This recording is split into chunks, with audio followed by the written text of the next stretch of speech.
you're telling me I have to go back to Hampton. Now you want me to live with you in New York, but just to pay for things. Okay, that's not why I asked. Okay, it's part why I asked. I need to think about it. Okay, well, you better think fast, because my dad thinks I'm canceling my ticket, but I'm not. And look, me, you, Brooklyn. It could be a TV show.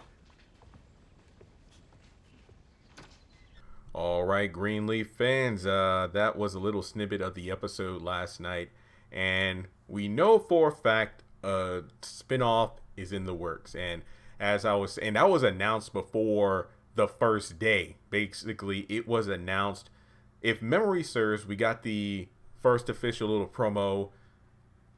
You've been patient. We're returning, Greenleaf, the final season. People lost their minds. I think it was the very next week they released another promo about a spinoff is in the works.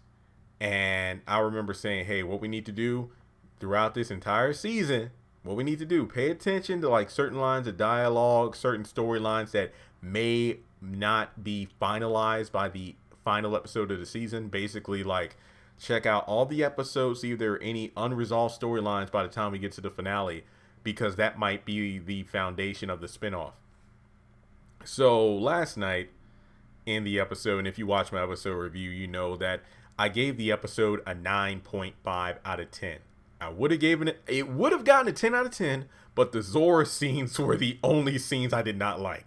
Every other scene was great, but I could not get over the selfishness of what she's planning to do in the midst of everything that's going on for family. Because it's just like Carissa last season, trying to do whatever she could to move out of the house, from selling the land that Jacob had, or what was it? Even asking Grace to buy her and Jacob out of the Greenleaf estate. Essentially, like, hey, give me this. If you give me and Jacob this money, then basically we'll be selling our share of the house. Hence why she was so dead set on getting the will.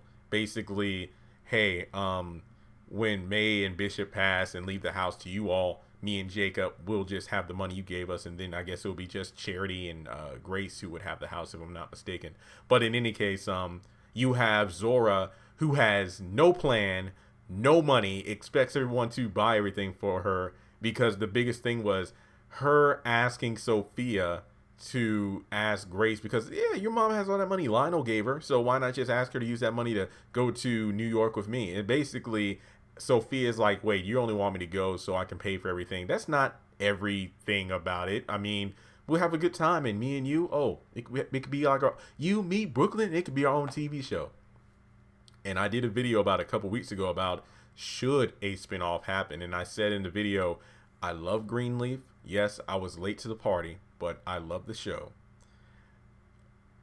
And I love the fact that the writers recognized how upset fans were when it was announced that the final season would be season 5. And they reacted to it by doing a spinoff, like, it's in the works. They still need to figure it out. My problem is, when it comes to any franchise, whether it be movie franchise, television series, whatever, or book series, if the book is closed, like the final movie of a trilogy, the final season of a long-running show, sitcom, or whatever, an amazing conclusion to a book series, leave it be. I'd rather see a new Greenleaf as opposed to a spinoff that's just fans. Make either a reboot or a spinoff or another season only if done right. I don't want something just for fan service. I don't want something just for ratings. I only want a extension of the Greenleaf series if it's good quality. I mean, personally, I know this is a random thing to say, but The Incredibles, the reason it took dang near over a decade for The Incredibles 2 was because the writers did not want to write a sequel unless they felt it was as strong as the first one. The second one was not that good. I'm not even sorry for saying that. Was it great to see? Oh yes, the kid in me who loved and I still love The Incredibles movie was excited, but at the same time, I think the gap between the first and second one was too long. Not to mention all of the other movies and franchises and sitcoms and books that have come out with reboots or new things that really just suck in comparison. Hence why I'm still nervous about Coming to America 2, which I do believe is being released in December. I could be wrong. But I just feel like even if it's like we have to wait a whole year for them, and not even counting the whole COVID thing, but just in general, even if we have to wait a whole year for the spinoff to happen, I'd rather wait that long if they do it right, or if they just choose not to do it at all. But if what Zora said was truly the seeds planted for that spinoff, I don't know if I don't know. I don't know. I don't know. I don't know if it's strong enough. That's just me, because once again, if the writers take their time with it, I think they can come up with a compelling story. Now, would AJ go with them? Maybe. I don't know. But in terms of Zora, to me, just not being very likable in the past couple of seasons, and Sophia finding her way, I don't think it's like I said in my video. Are they going to pull a Grownish from the Blackish series and take one of the younger characters and give them their own show? So just as of right now, the spinoff might be focused on them, but I don't know for sure.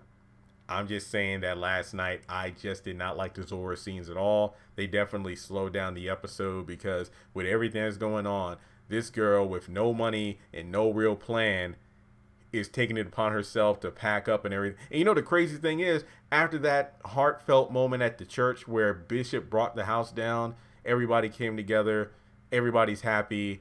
We get to the end of the episode, she's packing her stuff because she still plans to go to New York.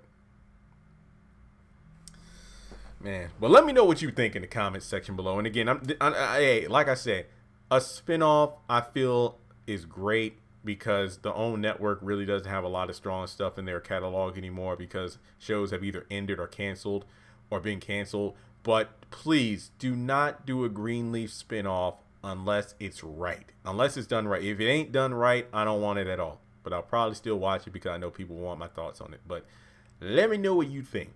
If it is indeed Sophia and Zora going to Brooklyn, what do you think the show could be based off of? Do you think Dante might pop up at some point for like a game or something like that, and he's in town, him and Nikki are there? Or do you think AJ would go with them?